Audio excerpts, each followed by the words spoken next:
Hey everyone, Vinayak here. Whenever I go on an international trip, I inevitably pick up a new camera like my DJI Osmo Pocket and the Insta360 OneR.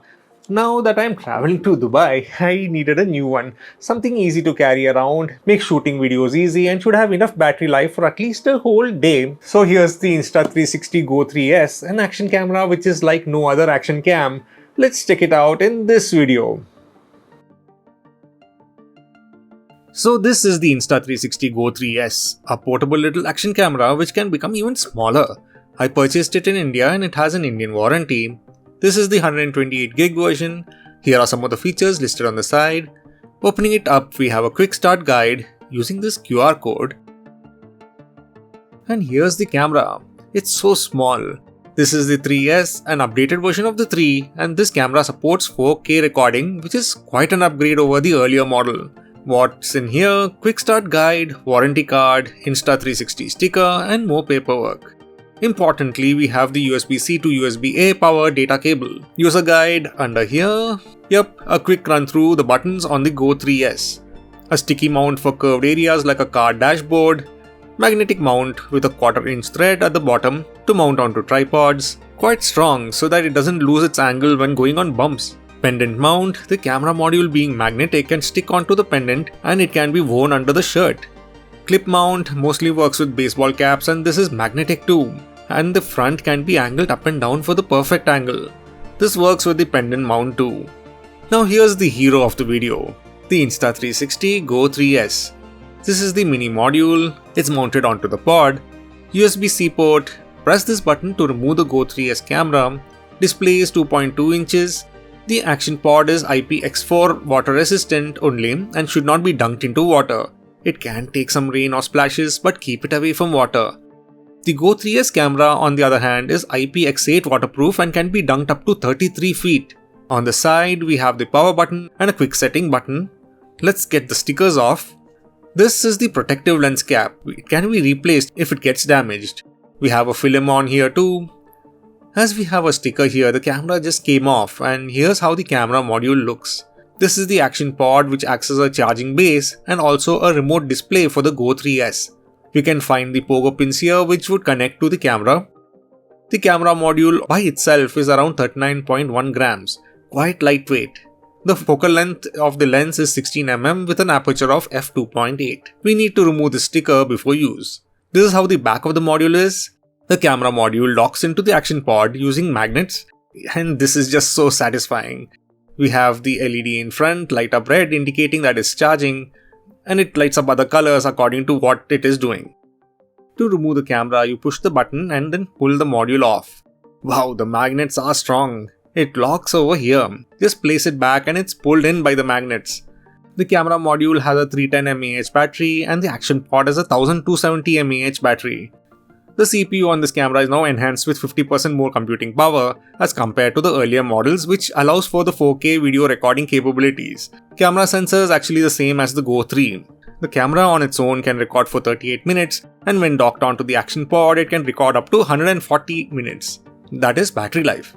It has a flippy screen allowing to record vlog style footage. These are clips that attach onto the magnetic mounting base. It attaches via magnets and also clips for double safety. It's on there, not easy to pull out. Push down on this button here to eject the camera. The camera module can also fit onto the mount magnetically. Okay, camera is now on. Let me go through the initial setup. Pair it to the Insta360 app, which is quite easy. The display is a touchscreen and all the settings can be changed using it. We are taken through a quick tutorial on where to find all the settings. Okay, camera is now connected to the app. We have a new firmware.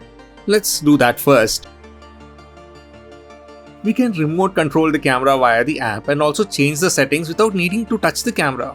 But what I like about the Go 3S is its size, and for that form factor we have a 4K action camera. I had been to Dubai recently and I used the pendant mount extensively.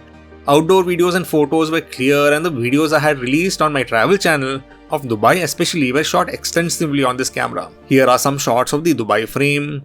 All these were shot either using the clip mount or the pendant mount.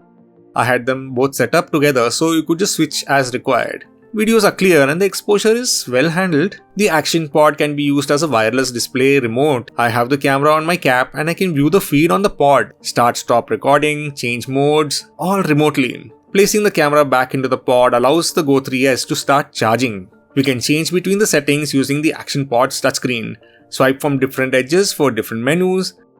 The screen is big enough to interact with no erroneous touches. There are a lot of shooting modes to choose from, including time-lapse, slow motion, loop recording, HDR photos, and star-lapse. Interval recording is something new which would automatically start-stop the camera at intervals set by you, giving you a kind of a video diary for the day.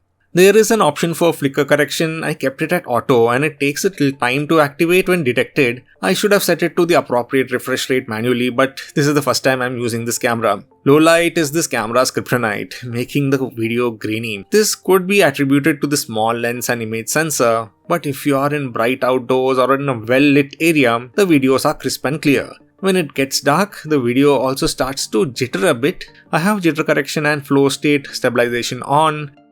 Indoor shots in brightly lit areas are clear too, and here are shots from the Burj Khalifa. Even in the dark, it was not that bad. We can still see the details fairly clearly in the recordings. Being magnetic, the camera can be mounted on any magnetic metal like poles, post boxes, stairs, metal railings, and more. It just needs to be magnetic. There are multiple ways to start and stop recording. One of them is by turning on the action pod using the power button on the side. The display turns on and so does the camera module. Now we can tap on the record button and that would start and stop recording. This is the fastest method as the camera is already on and it starts to record instantly. Another method is while the camera is off, tap on the record button on the action pod. The pod boots up, initiates recording on the camera, and we can view the feed on the display. This can be done with the Go 3S not being within the action pod too. Tap record button again and the camera and action pod turn off. This is a bit more time taking as both the camera and the action pod need to start up and then record. This is fine if you don't have any important shots to take, and this mode saves on battery. Third is tap on the button on the Go 3 itself. The camera beeps once when it starts, and when you tap it again and it beeps twice, stopping recording and it turns off. When you do this, the action pod doesn't turn on. You have to be very careful with this mode as in certain places you can't hear the beeps and you are actually turning off the camera when you want to record and you're turning on the camera when you don't want to record. That's why I have footage of myself walking around instead of the actual subject.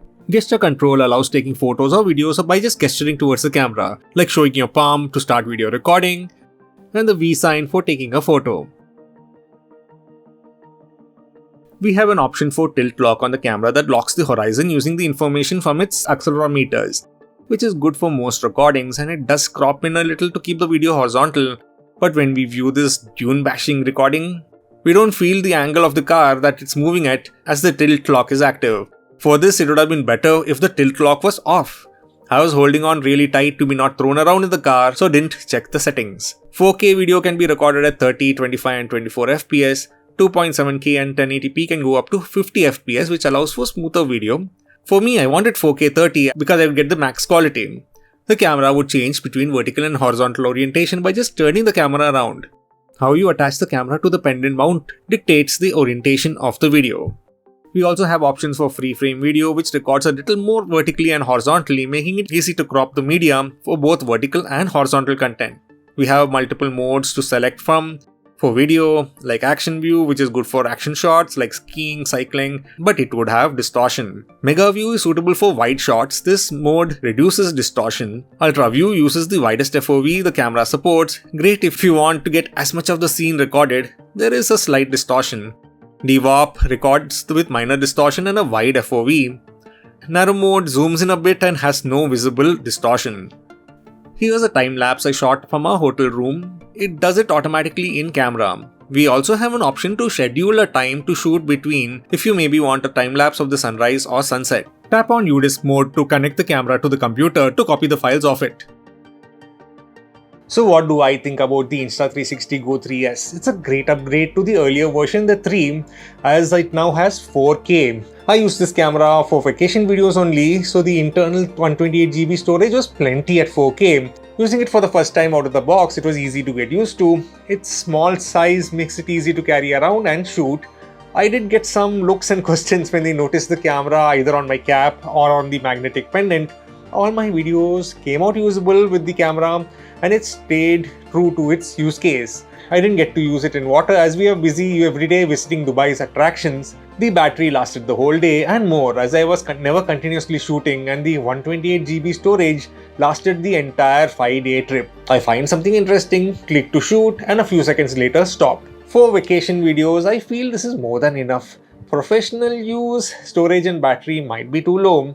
I use this power bank with the USB-C port on the camera, and it could top up the action pod, which in turn charges the camera when it's docked, which is really cool. I also have this USB-C dongle which supports micro SD cards, and I made backups of the camera using the phone.